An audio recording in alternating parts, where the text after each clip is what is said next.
Hey everyone, today we're going to talk about cruise pricing and if we think we've hit the tip or if they're going to continue to rise. Let's get into it.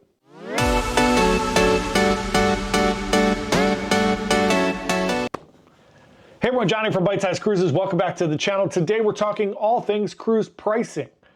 I watched a few videos this week from Don Terrace, good old Don Terrace, almost dropped my soda, talking about cruise pricing, talking about game shows, and it kind of made me really rethink how I'm looking at things currently. I agree with Don on almost everything that he said. Please go watch his videos over on Don's Family Vacations over there. But I wanted to kind of get into pricing. Look, if you're new here, we're a travel agency. Our goal is to give you the best information possible about cruising so you can plan to go on one of these amazing cruise vacations. You may be thinking, John, isn't it great if cruise prices go up because you make more commission? No, you would think that's the case, but I don't want that. I want you to be able to go on more trips. And even for me, selfishly, I go on a lot of cruises. I want the cruise pricing to stabilize so that you're able to do more vacations, not so that it becomes this luxury that you can only do once every few. Look, we're all spoiled that go on cruises. Everyone is fortunate enough to be able to do these vacations. A lot of our clients go on 1 or 2 or 3 cruises a year. That's amazing. There are a lot of people in the world that can't go on vacations or travel. So we're all blessed to be able to do that. I get that.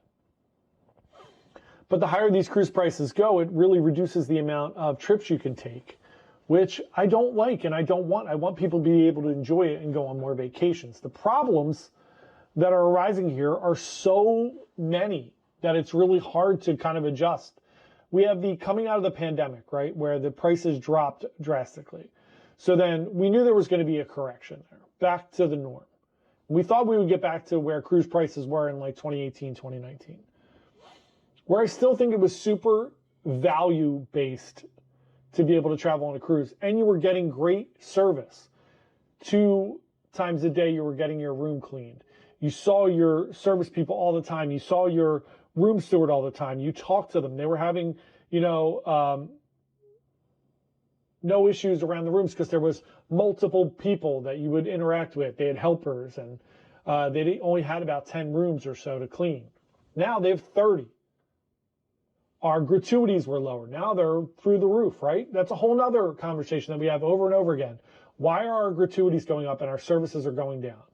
Why are we mandatory paying gratuities? Why isn't that just included in our cruise fare?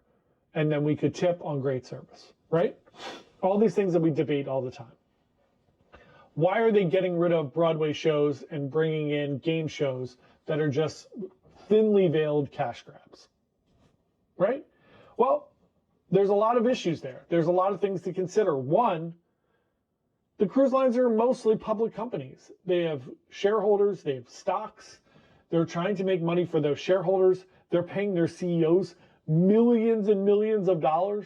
There's only a few ways that we can react in the market.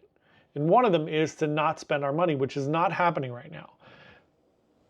It's just not. People continue to pay the prices, and if they continue to pay the prices, they're going to continue to raise the prices. So it's kind of a catch-22. I understand that. But we do need to hit a tipping point here because it's becoming apparent that it's not as much of a value as it used to be to go on a cruise. Maybe all the cruise lines are okay with that. Maybe they've all decided we were too much of a value before, we're going to become a premium thing. The problem I see is that, is this going to correct itself in a bad way? Because right now you have your mainline contemporary cruise lines. We have Carnival, Norwegian, we have MSC, we have Royal Caribbean. MSC, a little bit of an outlier, they're a private company. And they're still pretty value-based if you look at all things considered. Then we have Norwegian, Carnival, Royal. Royal charging more than everyone. Norwegian has gone up significantly, as has Carnival. Carnival used to be a deal. It's not a deal anymore. People keep telling me like Carnival is just a cheap cruise. They're not. It's not cruise. It's not cheap cruise line. I can go on Norwegian for most cruises I look at for less than Carnival, which is crazy.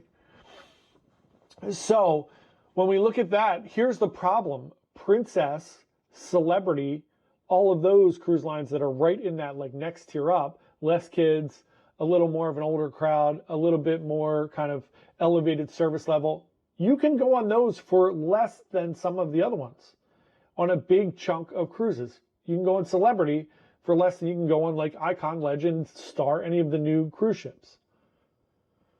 So are those prices then going to skyrocket? And is that going to work? Are those ships going to be even half full if the prices go way up on those? So there's not as many things to do. It's just good food, good service. Then we have our premium tier, or, luxury tier, whatever we want to call it, where we have like Oceania, Regent, and all those. Those are becoming more accessible now because of the prices that are going up here. And then you have your Silver Sea, all these other ones. But in my opinion, the cruise pricing needs to tier and needs to slow down at this point. There needs to be still tiers for people to get into this. The other big issue with pricing right now is these game shows, which are coming in and replacing Broadway musicals or these high cost things for the cruise line and becoming passed on cost to us. Wheel of Fortune on Norwegian. It's fun the first time you go see it. I love Norwegian. I've been on 20 Norwegian cruises. I have 6 or 7 scheduled next year. It's one of my, it feels like home. I say it all the time. However, we can still be critical here. They get rid of a bunch of musicals. They bring in Wheel of Fortune, right? They're doing some other shows. Don't get me wrong. I know they do Elements. I don't love Elements, but they do it. But they bring in Wheel of Fortune, and look, I can get 6 theater kids together, and we could build a better stage setup than Wheel of Fortune on there, right?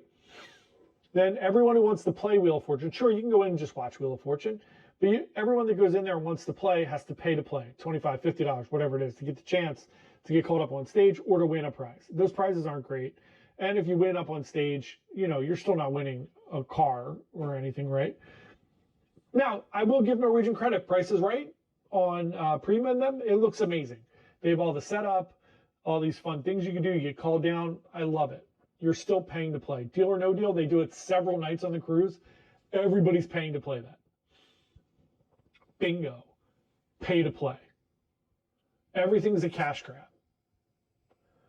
From the minute you walk on the ship, trying to sell you jewelry, all the different things that they have is just ways for them to increase their revenue on board the ship, which is where they make all their money. Look, I gamble. I get it. I play in the casino. I'm sure they make a lot of money on the casinos.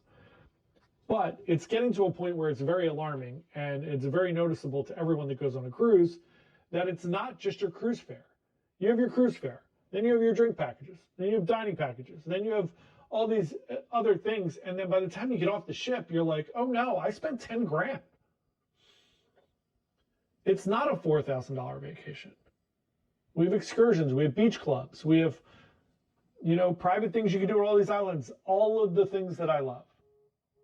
But they are things that add up and are very, very expensive. So where do we go from here? Do we just suck it up and keep paying it? Gratuities keep going up, services keep coming down. I don't know what the answer is. The product is still amazing. Every Royal Caribbean cruise I go on, I'm consistently wowed. At the Aqua Theater shows, at the ice skating shows, at the promenade, at all the things that you could do. My Norwegian cruises, I love them. I love the specialty dining. I love all these different things. I don't have a solution. But I'm seeing that less and less people are going to be able to afford to cruise. And that's sad to me. I would like there to be some accessibility here, whether it's through a new competitor, right, like Margaritaville at Sea, but they're not cheap either. Virgin, not cheap. So is everyone going to switch to Holland America because their pricing isn't as crazy now? I don't think so. I don't know what's going to happen. Are people just going to continue to pay it and not cruise as much? Maybe. But it seems like they're building more ships. There's going to be more capacity, and they're just going for more and more newer and newer clients. But you know what the old adage is? It costs so much more to get a new client than it does to keep an old client. So, anybody has any ideas below, let me know. I know we're not going to stop going on cruises or paying for them. Let me know what you think. Is cruising getting too expensive for you? Or do you think it's still a value-based option? I do still think that it's a value-based option. For me, it's cheaper than going on a all-inclusive or getting like a Verbo for the week or a Airbnb for the week, and then having to pay for all your meals and do all those different things. So let me know what you think below. I love cruising. I want this to be a great experience for everyone. I don't want to gatekeep it. I want everyone to be able to go on a cruise and have a great time. So let's talk about it. Thanks so much for watching today. We'll see you tomorrow. Have a wonderful day and happy cruising. Bye.